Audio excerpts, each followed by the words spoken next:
Hello, beautiful people. This is Freedom Fighter.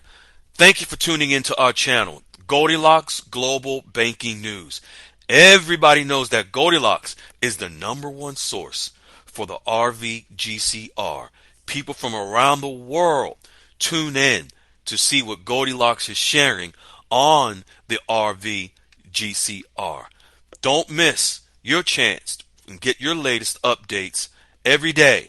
So like, share, and subscribe to this channel to get your daily podcast from the Goldilocks articles on the RVGCR.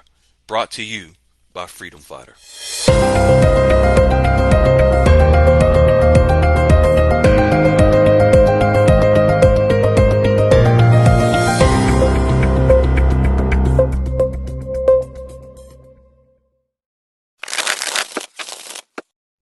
Hello, beautiful people. This is Freedom Fighter, and welcome to Goldilocks Global Banking News. I am your host. Folks, Goldilocks is sharing today the actual steps that Iraq has taken and will continue to take in order to revalue the Iraqi dinar despite the influence of Iranian terrorists in Iraq.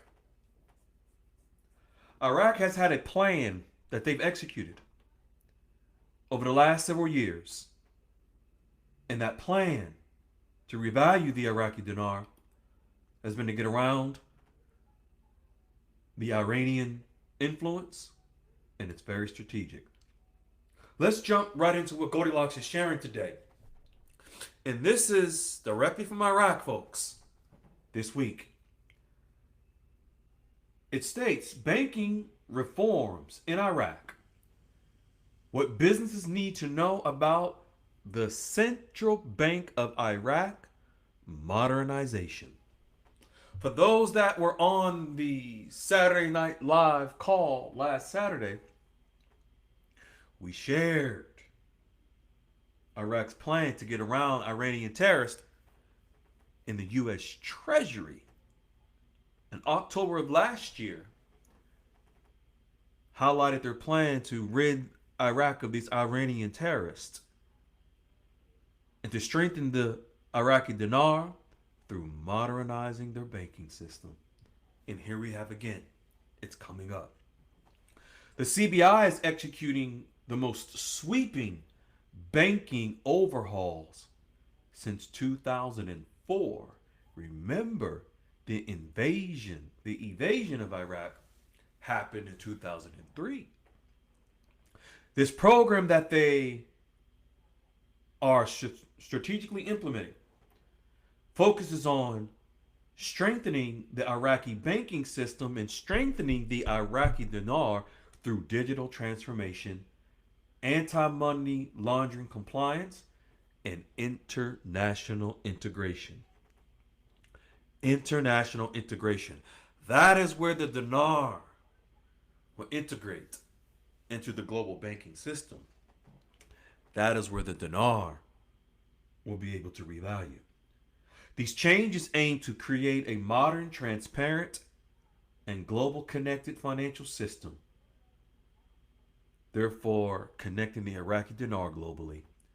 And this reduces Iraq's dependence on the dollar, also reduces Iraq's dependence on the Iranian influence. There are key reforms that Iraq has been implementing, the most recent in December, raising almost their capital in the Central Bank of Iraq to almost 400 billion Iraqi dinars. They mandated electronic payments for domestic transactions and even for the digital dinar. They enhanced their anti-money laundering and counterterrorism technology, all around bypassing the Iranian terrorist influence in their banking systems. Folks, this is the only, not the only, one of the only ways that the Iraqi dinar can go up in value. Within Iraq, businesses must now use dinar only contracts in electronic systems for local payments. They must maintain anti money laundering records, register domains, and evaluate banking partners for compliance. This is all around to evade Iranian terrorists in Iraq's banking system so they can eventually revalue the Iraqi dinar.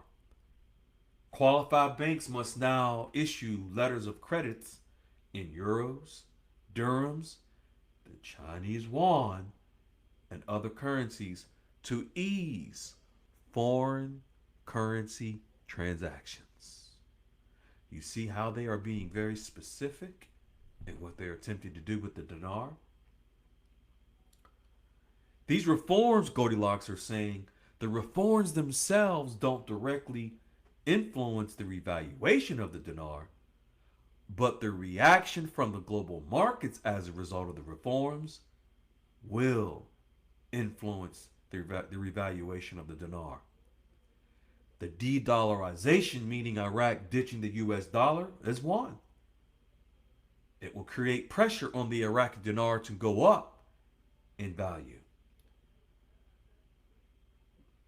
Requiring domestic transactions to be only in dinar in Iraq also will help to move the dinar international through trade finance and compliance.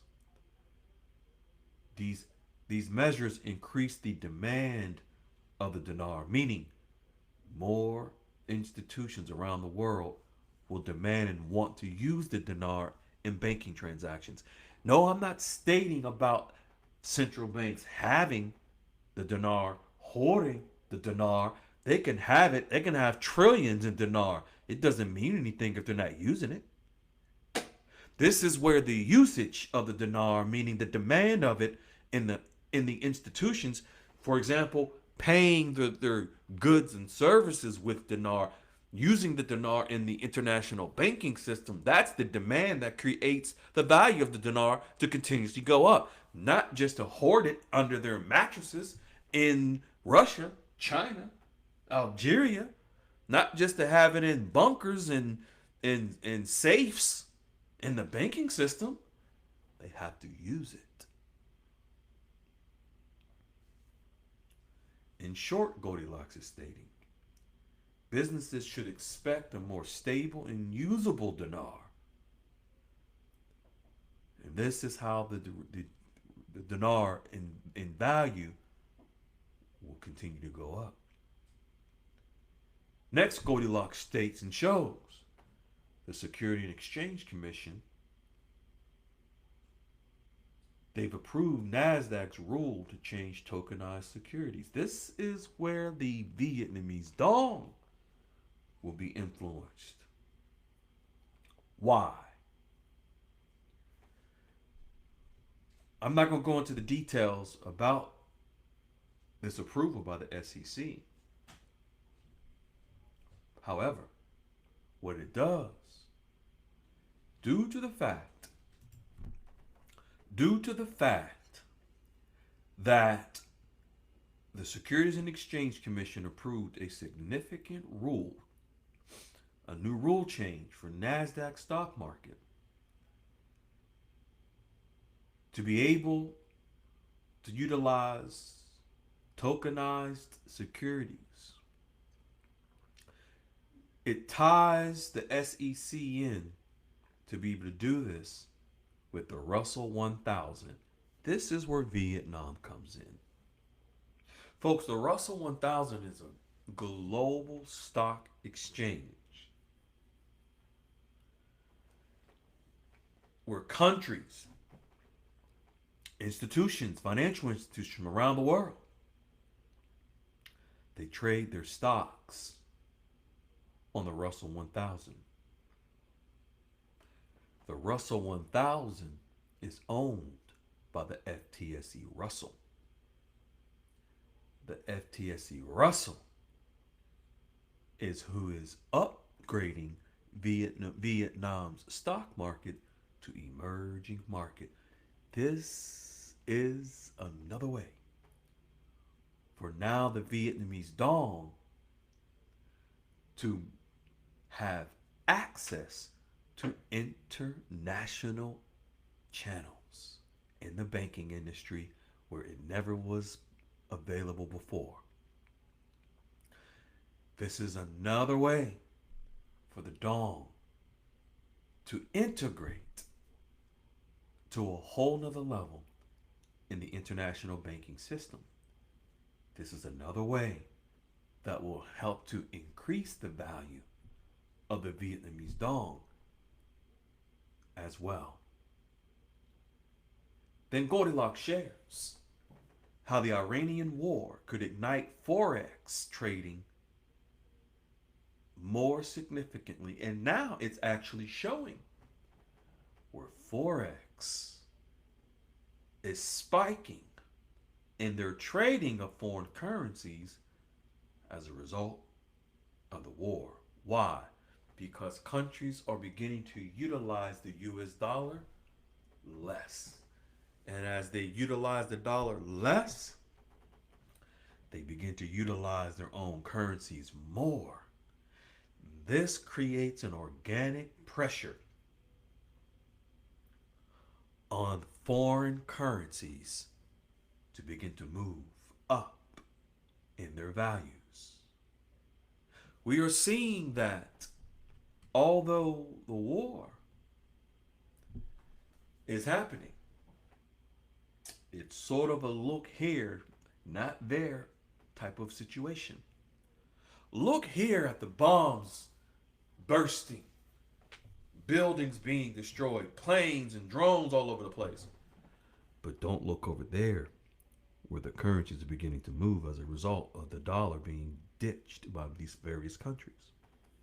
The financial landscape Goldilocks is showing shows evolving dynamics between institutional and retail investors, where now more retail investors, meaning these are not the large institutions around the world, but the smaller ones are now beginning to invest heavily in the foreign currencies. What do they know that is coming? What do they see? This is why the saying goes is to follow the money. So the large institutions investing heavily in the foreign currency, follow the money. The smaller institutions now investing heavily in foreign currency, follow the money. Private institutions investing heavily in the foreign currency, follow the money. It is very obvious that those in the know, the institutions that actually transact foreign currency daily in the trillions, they move the money. And this is where following the money is to our advantage. But there's something very unique here. For those of us who are invested in currencies, we are ahead of the money. These retail investors are now moving their money, billions and trillions, into foreign currencies. The timing is no coincidence. They are the ones who, along with the large institutions, move the markets, which move currencies. And as they move currencies, they move them up or down. But the war is causing them to move up. This is where we can begin to see the actual numbers, the actual fundamentals that are moving into place.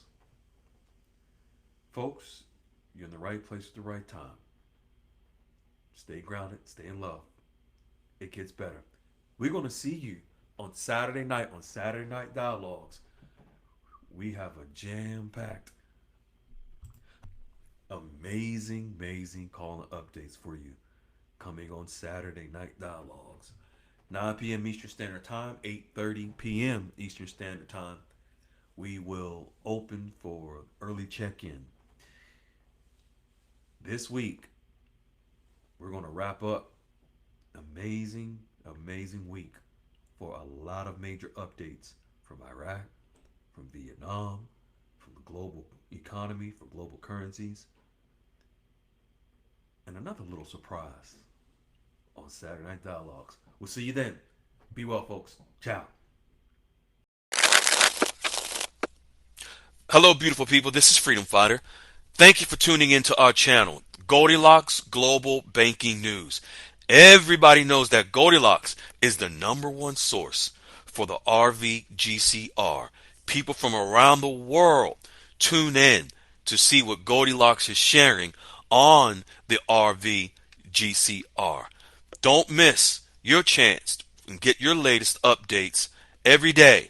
So like, share, and subscribe to this channel to get your daily podcast from the Goldilocks articles on the RVGCR. Brought to you by Freedom Fighter.